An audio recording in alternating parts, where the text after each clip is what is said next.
Feed your teachers so they don't eat the students. Vicky, I would have loved to have been in your school.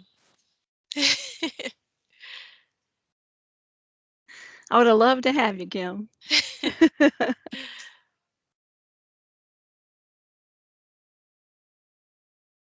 Jamie said making sure that you're showing them that support, showing principals that support both on the scene and behind the scenes, on and offline, knowing that, reminding them that you're in this together. One-on-one support from Donna, emails, some reminders here and there. Lindsay's doing that spot checking, those consistent reminders through emails and phone calls.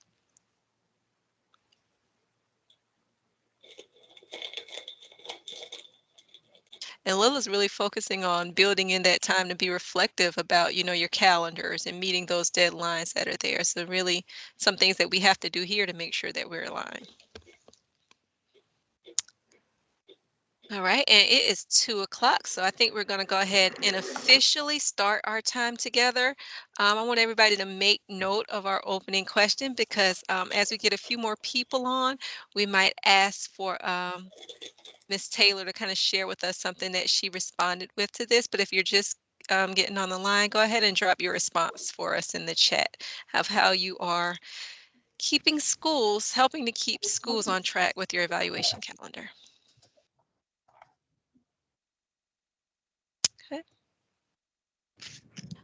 So let's officially welcome each of you to our session for today. We're glad you could be here with us. I am Dr. Kimberly Howard, joined today by our Effectiveness Director, Lila Tolmonsager, and our team members, Dr. Vicki Troffler, Dr. Julie Hartwell, Beverly Flythe, and Faye Colley.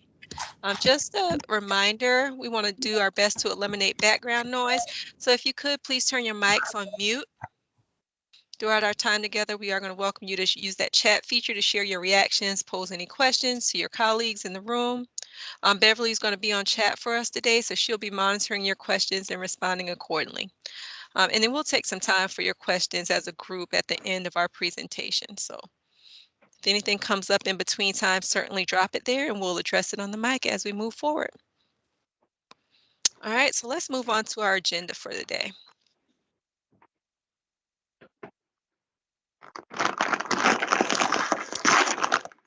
And there's just a reminder to go ahead and mute your mics.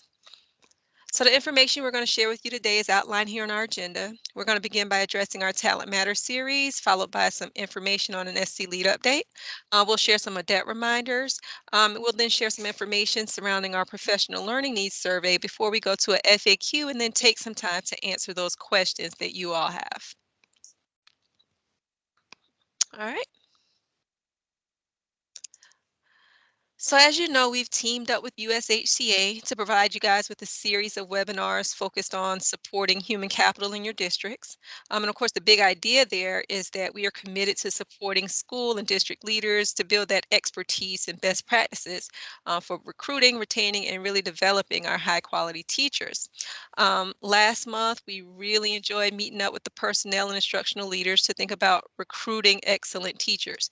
We know that finding and hiring the best teachers consistently maximizes student learning. Some of those key themes that we explored included the fact that excellent teachers achieve the outcomes we want for all of our students, so we must prioritize their recruitment and selection. We know that providing what teacher candidates are looking for begins with the teachers that we currently have. So we must really nurture those teachers that we have in our buildings.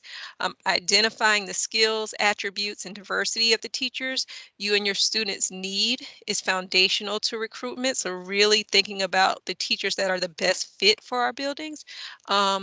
Early hiring and differentiated pathways are necessary, and that the focus must be on building a high quality pool of teachers. We've been so pleased with the responses to these webinars we've had so far, and we really look forward to continuing to provide strategies and resources that benefit you. So speaking of which, our next slide kind of shows you what we have coming up next. Our March 16th session will focus on supporting the development of an exemplary new teacher experience. We know that a focus on induction and assignment can both bring in new teachers that are a great fit for the students being served, but also keep them there. The experts at USHCA are going to share some strategies and resources to support building strong experiences for our newest educators. So if you haven't already registered, in this chat, we're going to drop the registration link. And of course, there's a drop-down menu for you to select the date that you want to attend. And so for all of our registered participants, we're going to follow up with a Zoom link. Okay, let me drop that in the chat for you. All right, so let's jump forward.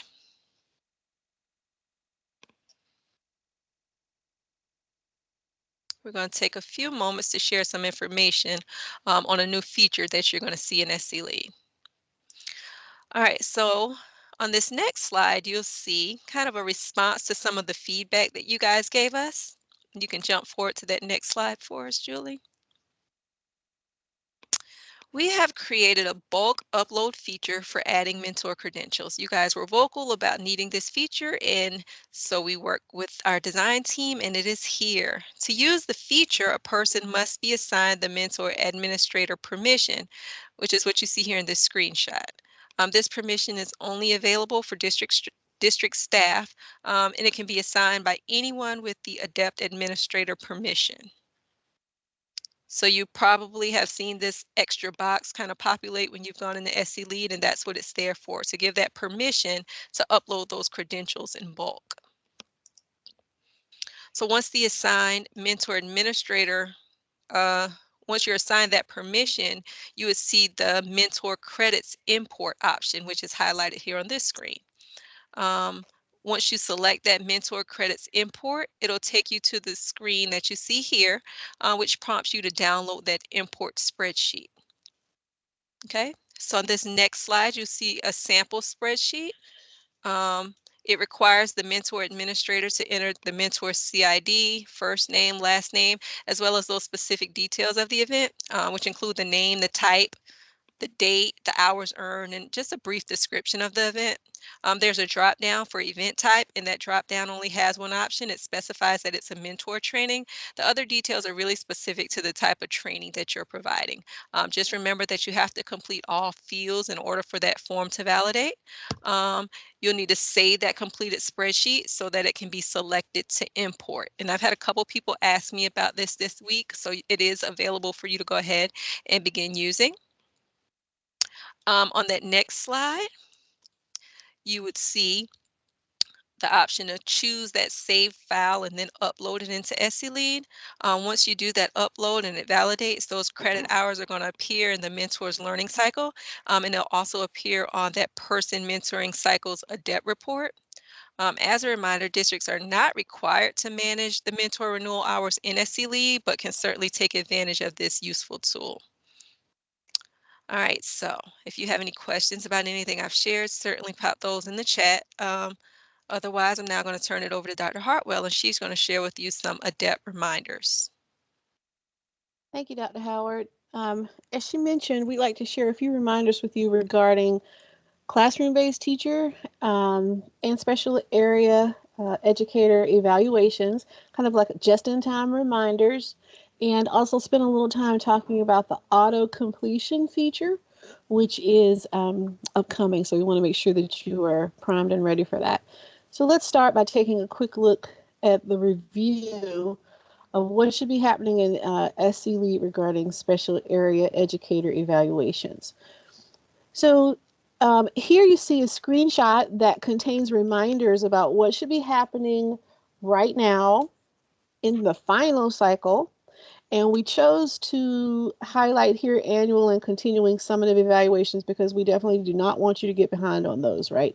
They really are critical. All evaluations are critical, but we do not want you to get behind on those summative ones. So we've chose to highlight what should be happening right now in the final cycle. For our school counselors on annual and continuing summative evaluations, let's take a closer look at the observations that should be happening, right? The principal will conduct at least one observation of direct services, and the content expert will also conduct at least one observation of direct services. So these observations are announced. They're announced in the fall, given they will be viewing counseling activities. Those could contain sensitive information, so they are announced observations for the school counselors, right? The evaluators as a team will then meet to come to consensus on all observation scores. That happens in the final observations under the new counseling model, evaluation model. And then the school counselor and at least the evaluation chair will meet for discussion and reflection to share scores in the final evaluation conference. So you can find additional information about the what should be happening during final cycle on page 14 of the school counseling guidelines. We wanted to bring this to your attention and wanted to share what should be happening with librarian evaluations in your district. So for our librarians, again, on annual and continuing summative, again, we're just talking about the final cycle. The principal will conduct at least one observation, and the content expert will conduct at least one observation. So you should start seeing these pop up. These observations, unlike the counselor, are unannounced. Okay, these are unannounced. The evaluators, similar to how consensus is handled on the teacher side, the evaluators will come to consensus on all the observation scores. And then finally, the school librarian and at least the evaluation chair will meet for discussion and reflection to share scores in the final evaluation conference. If you check out the school librarian guidelines, you'll find this chart on page 12. Let's take a look at speech language. Again, these are some just-in-time reminders since we're in final cycle, specifically for these educators that are on annual and continuing summative. They also have observations. One evaluator will review IEP records and conduct at least one observation of an IEP meeting. The other team member will conduct at least one observation of a therapy session. So these observations are unannounced. As in the other models, the evaluators come together to come to consensus on all the observation scores, and then they meet with the educator, the SLP, and the evaluation chair meet for discussion and reflection to share scores in the final evaluation conference. If you want to find this chart, it's on page 13 in the speech language professionals guidelines. So that's a little bit about those new models we have for special area educators. Let's look a little bit at classroom-based teacher. For some of you, this is old hat, but we've got several new adepts. We wanted to take some time to change gears and talk about classroom-based teacher evaluations. So during the final cycle, again, this is just in time. This is what you should be considering now. The following needs to occur, right? You can find this information in our process manual. But all observations are unannounced during the final cycle. Post-conferences still have to occur within 5 days of the observation. Now, during this cycle, remember, this is the one where the professionalism ratings will be calculated. The ones that occur in the final cycle are calculated by the system. Only the last entry in SC Lead will be calculated in the overall rating, and that professionalism evaluation can be completed by the principal or the principal's designee. Next, if applicable, if you're under a consensus scoring district, the consensus meeting happens with the team. That happens during the final cycle. And then a little bit about the SLO. The final evaluation SLO conferences with your teachers should occur before May 1st. Remember, you can save time by combining that final evaluation conference with your final SLO conference. Have your folks in your schools combine those to save time. All right. We heard Dr. Taylor from Orangeburg talk about, or someone in the chat talk about their reports that they're using. So we wanted to share at least one report to kind of let you know the power of the report at this time in the school year. So as always, to help you keep track of how observations are going in your district, you're able to utilize the reports, one of which we're sharing with you today, which is the staff evaluation observation report. Now notice, because this report pulls observation data, you have classroom-based teacher and special area evaluators included. You'll notice here in my sample under column Q, you'll see school librarian because they're observations now 4 school librarians. So this is a sample, but this is what the staff observation report looks like. So we want to kind of direct your attention to a couple of areas. So first, let's look at the red circle. Keep in mind that when you're looking at the staff evaluation observation report, you're going to see some teachers that are listed more than once. They're listed more than once because they may be observed more than once. So if you notice here in this example, teacher 2 has 3 listings. That teacher is an annual 1 summative teacher. So that teacher has been observed twice in the fall, needs to be observed twice in the fall, twice in the spring. And so you're going to see their names listed more than once. So that should not throw you when you're looking at the staff evaluation observation report. Wanted to draw your attention to columns R and S, surrounded here by the burgundy circle. When you're looking at this report and you're trying to determine, why do I see this person so many times, check out the contract level. You can also pull this report, as many other reports in SE Lead, to determine if you're missing any contract levels. And you'll see here, this one should stick out like a sore thumb. You are missing a contract level for teacher 4. Now this is particularly alarming because this teacher is on annual 3. So if they have already passed their summative evaluation, that's fine. But if they were on diagnostic and then annual 1 summative did not do well, and this is their highly consequential year, this is a problem because the system isn't going to give you those backups, right, to help the evaluator remember those blue information messages, because it's missing whether it's summative or formative. So you can use this report as well as others to make sure that you're tracking your contract levels.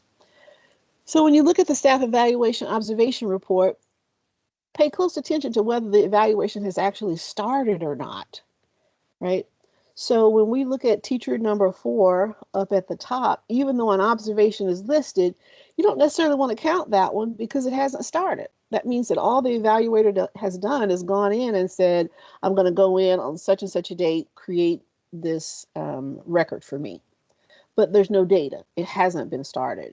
So make sure that you're not just concentrating on how many times you see the names listed, but that you're also going over into W and X just to make sure that it's actually been started. And you see several examples of that here.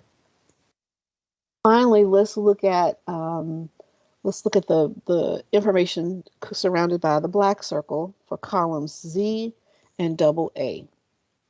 At this time in the school year, if you're pulling for contract levels or you're pulling by a particular school, you want to be able to give some support to a principal or to an area superintendent to help their principals.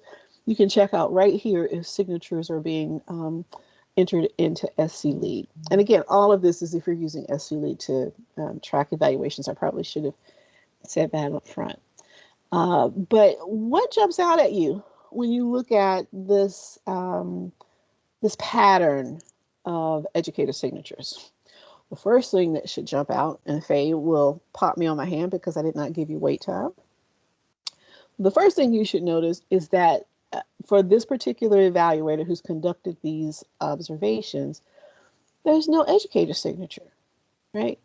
And an educator signature won't stop you from completing an evaluation at the end of the year, but it is highly critical for transparency, right? So you want to make sure that you have both, right? That you have the observer signature as well as the educator signature.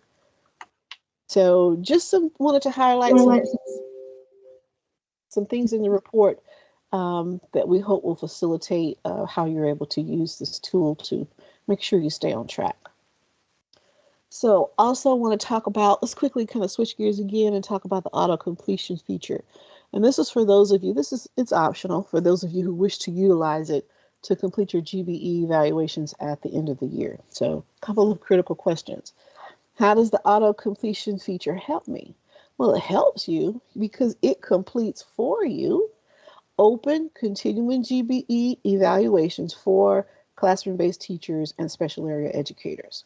And something has to be in place before the system will do it for you.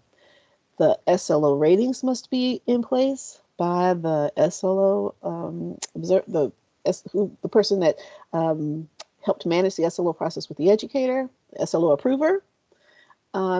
or they've gone in and skipped the option for the SLO.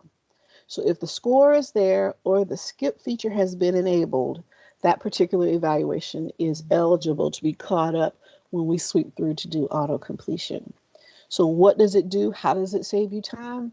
sclead.org will set the overall status on the results page, right? Not only the overall status, but also the recommendations. So it'll set the overall status to met, and it'll set the recommendations for the next year to GBE rehired if you have not already set them. If you've already set them, it goes over, it skips that particular record. So we are going to start this process. We're giving you full enough time so that you don't feel like you've got the wind at your back to complete these if you're already at that stage in your district. We're going to start every Friday, starting from May the 6th until June the 17th. So every Friday, we're going to press the magic button, and it'll auto-complete, and it'll sweep every Friday and pick up the folks who meet that criteria across the state. Nothing you have to tell us, no permission you have to get. They just have to have the SLO rating or the skip option enabled. So why is this feature important? Because it reduces the number of observations that you, or if you've assigned this role to your school principals or as site SC lead administrators, reduces the number of evaluations you have to touch, right? The ones you have to complete at the end of the year. And it allows you as a DEPT coordinator to focus on entering recommendations for educators, those continuing GBEs who will have not met, and you are going to make different determinations regarding what contract to put them on next year, right? So it allows you to kind of separate those out before the people who are going on business as usual, met, continuing GBE rehired. This saves you a lot of legwork, all right? So we just wanted to let you know the dates so that you can pin those in on your calendar and be ready for that. I am now going to turn it over to my colleague, Faye. Faye, take it away. Thanks, Dr. Hartwell. And Ms. Taylor, we do see your hand up. We have reserved time at the end, and we'll make sure that our facilitator at that time, Beverly, calls on you, okay? So thank you, Dr. Hartwell, again for the reminders. And in the spirit of reminders, I also wanted to remind everyone that we do have our Educator Effectiveness 2022-23 Professional Learning Needs Survey, and we need your help. We are eager to plan for next year's professional learning, but we can't move forward without hearing from you. So we've moved the deadline from yesterday, March 1st, to today, all throughout the day. And then I'll check in your responses tomorrow, and we'll start analyzing. Again, this is the link. It should take about 5 minutes of your time to complete. And we just want to let you know how much we appreciate your input. Just want to make sure that everyone has a voice, because so far we only have 12 responses. So on the next slide, there's this FAQ. Districts have the option to waive final cycle observations for educators with a professional certificate based on out-of-state reciprocity. SE Lead also gives the skip option for special area educators on an annual summative evaluation who have professional certificates. Do districts have the option to waive final cycle observations for special area educators that have a professional certificate? So the answer to that is no. SE Lead is designed to allow the skip for those with a professional certificate, but does not take into account whether that certificate was retrieved through reciprocity. So in cases where the professional certificate is not based on reciprocity, the evaluation is to be completed as stated in the guidelines. All right, and that's our one and only FAQ. I hope I didn't make you wait too long, Daisha, but I will transfer the mic over to Beverly. She is facilitating our discussions. Okay, good afternoon, everyone. I'm happy to see your smiling faces on this beautiful day, and would love to hear any questions you may have. So I think we've addressed everything that was in the chat as it came up. A couple questions about the different reports that we offer, and so that was clarified in the chat as well. But if you have anything, we'll begin with Daisha since she has her hand up and she's been waiting patiently, and then we are welcoming you to hop on the mic or type in the chat your questions. Go ahead, Daisha. Okay, sorry, and I'm just new to the role. So how do we delineate people who are up for their renewal? They're the end of the 5 years. So when we do the auto rollover, will that affect them? Will it automatically put them on GBE if it's someone that we need to put on continuing formative for the next year? How does that work? Dr. Taylor, it will not differentiate them. So you will need to go in and go ahead and set their contract level. What the auto completion will handle is probably 60% of your folks, because most people that are on GBE are going to go back on GBE, but you bring up a great point. Some GBEs are up for 5th year renewal. So you're going to run them back through the model. Some educators you want to put on continuing formative, even if it isn't in their 5th year when their teaching certificate is up. You want to put them on 5th year continuing, you want to put them on a continuing formative contract, which you can do at any point. You can put them on all 5 years of their renewal cycle if you wanted to. You may have some educators that are going to go from continuing GBE to continuing summative. As long as you give them the letter within the required time, those are folks you do not want to get caught up in the autocomplete. So those are folks you want to handle, especially if their SLO approver has already put the score in. You do want to grab those first, right? Make sure they're not going to get caught up. Or just keep your list and just make sure you kind of keep that person checked out that autocomplete is not catching it. But yeah, you're absolutely right. It is not going to slot in those folks that need to be on continuing formative contracts. That's a great question. Okay, thank you so much. You're welcome. I had a quick question as well. This is Lisa Brett from Chester. Would you all consider backing that auto completion update until starting on May 13th? The reason I ask is just because in the past, contracts are due earlier that week, and usually that's when I'll go through and do the resigned, retired, and all of those. And so whenever they're already done, then that's adding like 2 extra steps by taking off signatures and updating it and then re-signing and completing it. So would there be any issue with pushing it back a week? Let me make sure that I'm clear. If you have already gone in and completed the evaluation, auto completion will not uncomplete it. So once you go through and you do your work, like let's say, like I work with someone who's in a very small district, right? She usually does hers over the weekend and she doesn't wait on autocomplete. So it's not going to catch up those folks that she's already completed and closed out. I would be the same way, but let's say I had somebody who did not sign their contract that week and it already auto completed on May 6th, then it's like already wrapped. Say they were done with everything, then I would have to go back and undo it so that way I can take them out, because you said it automatically does rehired and their evaluation and all of that. So it just kind of gives us the time after a non-contract sign to go back in. And does that make sense?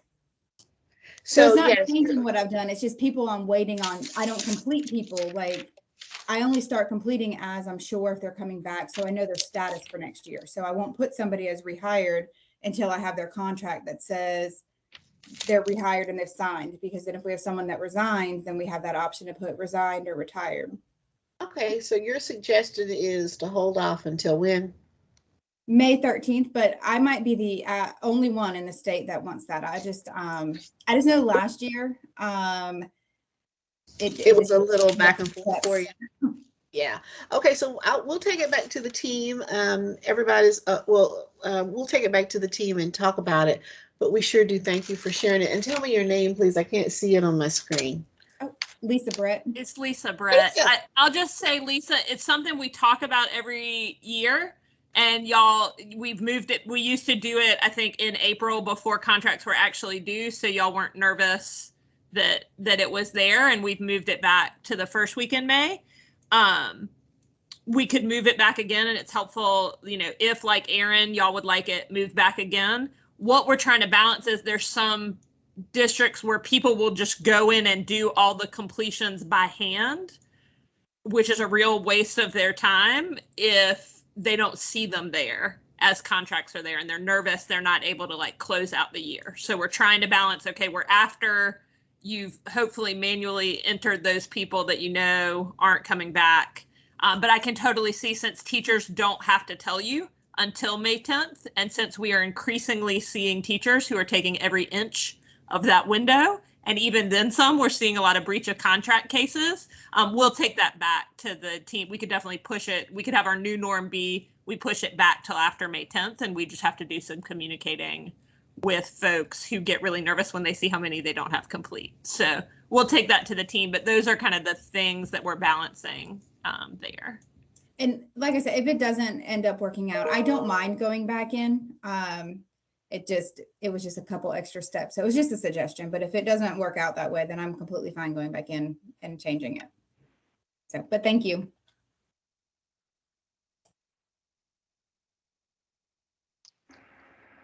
Lila, we also have a question from Melissa Tate in the chat. Melissa, you want to hop on the mic and clarify your question, or you want me to just read it the way it is?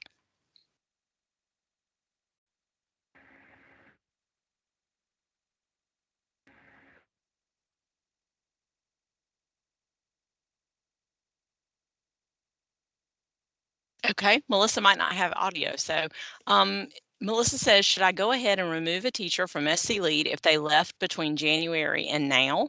I know to remove them between August and December. And I thought that was a good question for the whole group.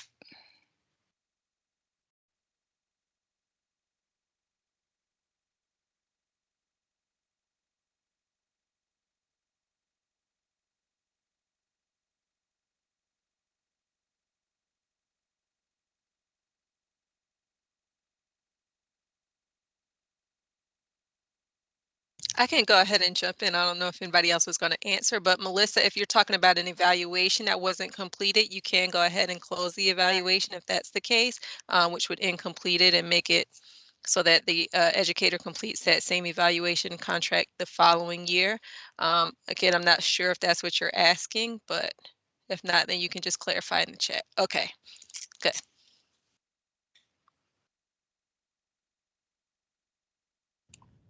So I have a question, and this may not be for the whole group because I'm just new to the role. I know what we did at the end of the year as an administrator or school level principal, but what exactly are we doing as the SC Lead, coordinators for the end of the year? Like I know you're talking about closing them out and so what exactly are we doing? I just want to make sure I'm completely aware.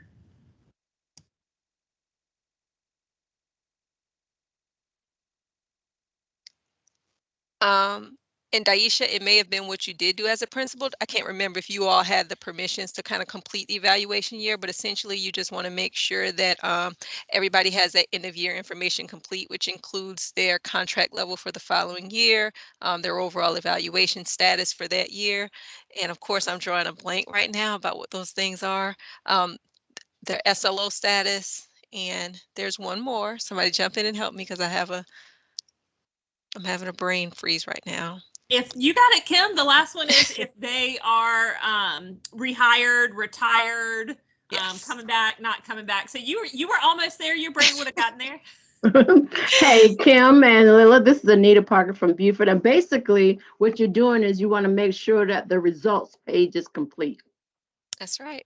Thank you, Anita. Okay, See, that's why we missed you all that time. Hey, how are you? Okay, so that's Glad to what we be back. did as administrators. I just want to make sure there wasn't something extra that we were supposed to do as coordinators. Thank you for that. Yep. The only other thing I'd add, and I'd encourage, you have a wealth of knowledge collected here. If anyone else has a tip, I think it's really important to check those ones that had an unusual contract situation or an unusual certifications circumstance. So maybe they didn't get PLT done and you like thought you were going to be able to move them along, but you need to do something else with them. Or they argued about their evaluation process and the district decided to make them incomplete, but they really need to be on summative next year. Or there's someone that is eligible for adept sanctions because they've failed summative 2 years in a row. Like those I would check by hand. So yeah, I'm making sure everything is there, but the ones that have become like an issue as far as time or it's an unusual circumstance, just giving one more look at those before June 20th, I think is a great best practice. I'm hopping on for a little bit. I just also want to help clarify the difference in terminology. So we have the autocomplete, which automatically completes that box at the bottom that Anita is referring to, and Lila explained with the recommendations for next year, versus the term when we say close. So when we close it, that's where it's tied to kind of the word maybe in completing it. So don't be confused with complete, close, and then also there's another term inside the settings where it says removal. You know, in the beginning of the year, if somebody never really started the evaluation and you entered it in the system, those are the ones that you want to remove. And then for the incomplete or close, there are different reasons to choose from in the Dropbox. And then on another, as another tip on the results page, you know, they may be prompting you for those signatures before at the district level, you could complete it, maybe looking for the principal's signature on that page. And that's it.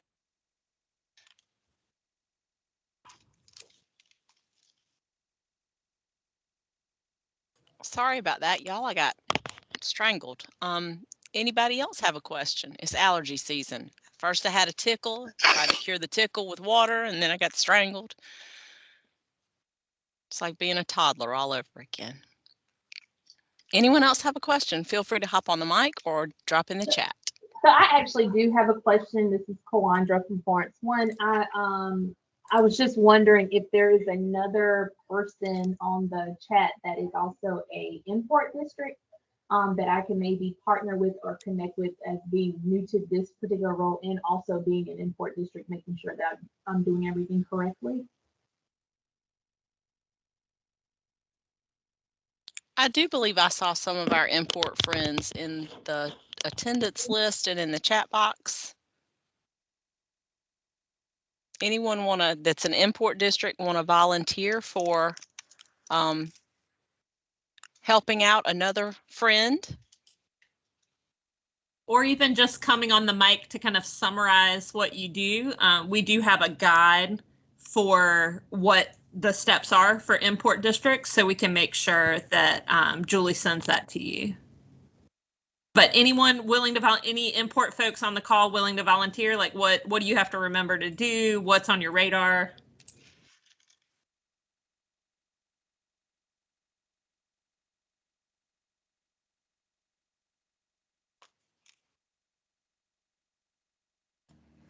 Kalandra, one thing I'll share is I know you are a perfectionist and you want to make sure you get it right, but you completed the import process for your induction to get your induction teachers in the system. Is that right?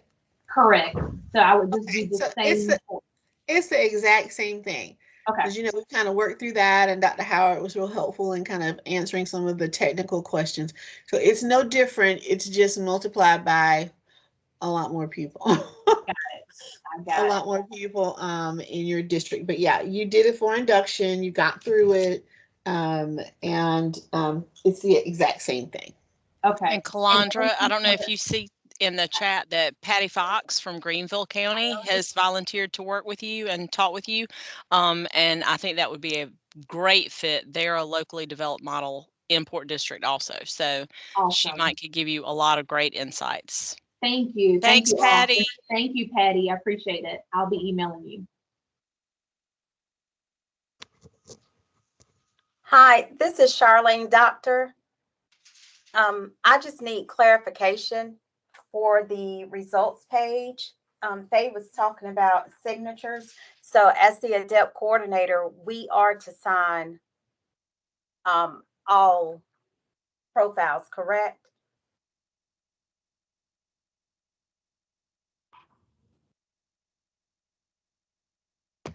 Hi, Charlene, it's Faye. Yes, the system will actually prompt you for it on the results page itself on the top, or Okay. before you could click the completion box check mark, it will ask you what it's missing for signature. So like on top of my head, I can't tell you if it's looking for yours. I believe it does, but if you would just use those prompts on top of the result page, or it will also let you know when you're just about to click. Well, actually, it won't show you that completion box until the required signatures are there. And hop on team, to help clarify. I think it's been a while, so I do have to do my own review of what you're going to be asked for in terms of the specific signatures on that page before you can click the checkbox. Okay, thank you.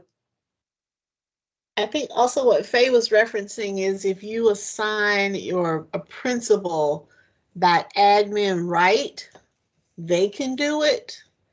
They can do it, meaning complete it, but you just want to be really careful about that they understand what the contract level progressions are, that they're very capable of going through and doing it pretty flawlessly.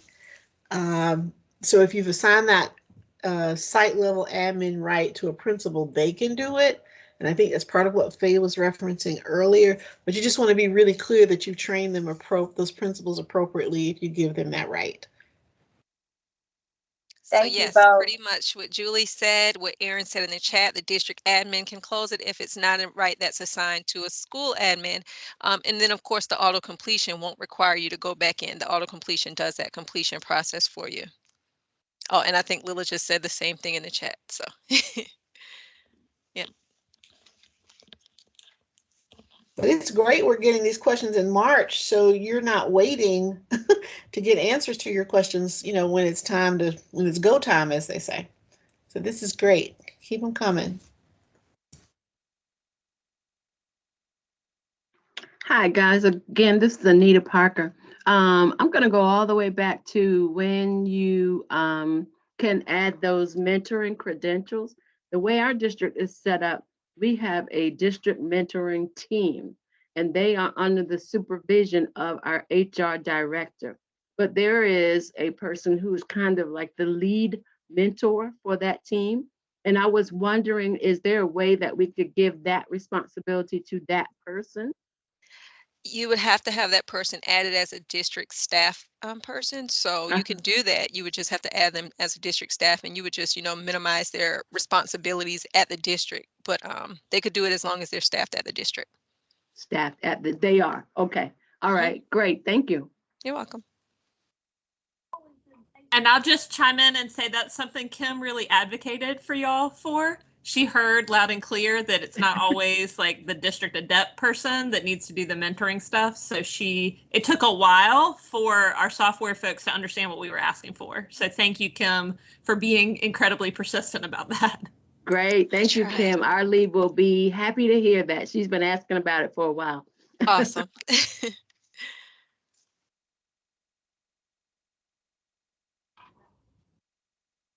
Actually, on that note, Kim, do you mind if I put my apology in at this moment? Yes, and I wish I had remembered this sooner, Lila.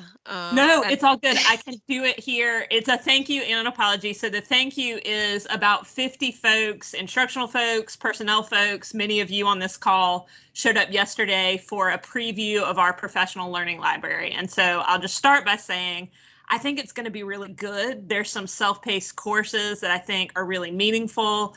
The teachers that I'm lucky enough to interact with here who are teacher leaders are very hungry to self-direct their learning right now. They've just got into that zone over the course of the pandemic. And so I think this is a way to direct that energy.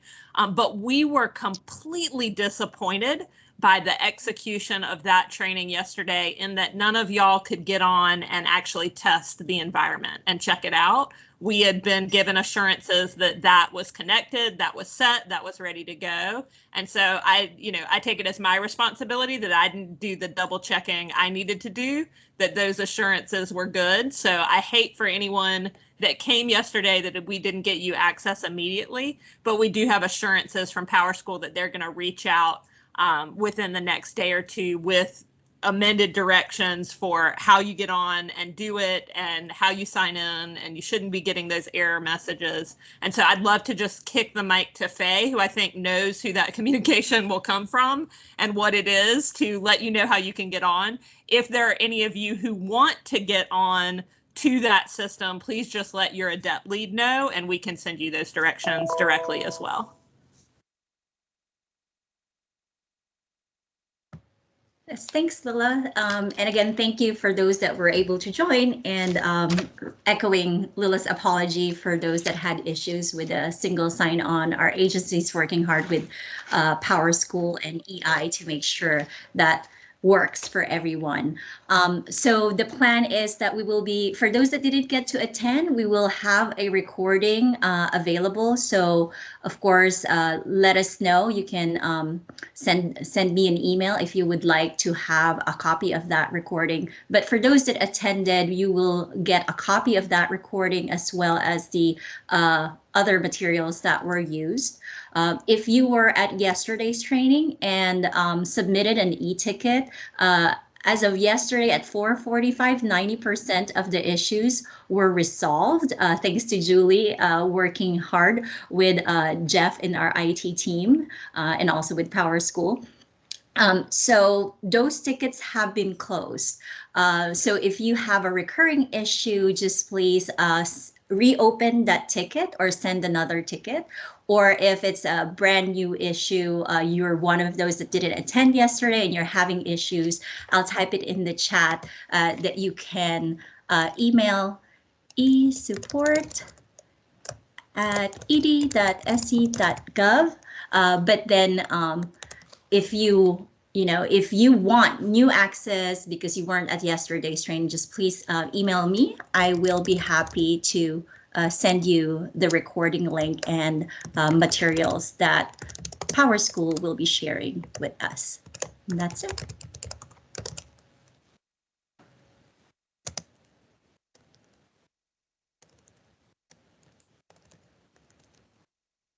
Back to Beverly and Kim for this section.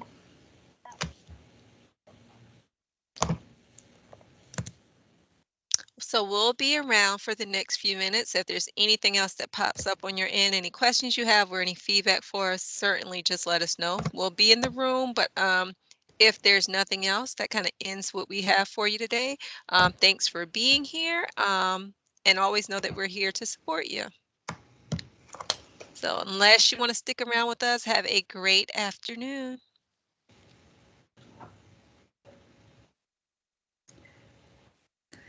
Thanks, Kathy. Please do resend that ticket. Sorry that it's on and off for you.